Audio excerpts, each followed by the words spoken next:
जय महाराष्ट्र मित्रांनो, तुमच्या समोर जो प्रश्न दिसतोय ह्याचं उत्तर काढायचंय आपल्याला फक्त 2 सेकंदात. कसं बघ.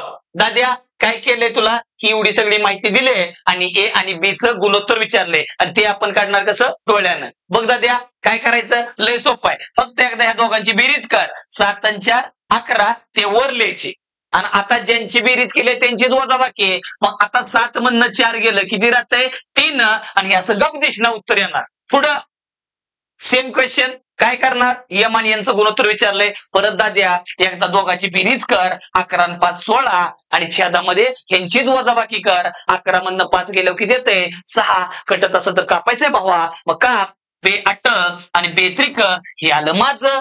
मग एक माझं तर एक तुझं.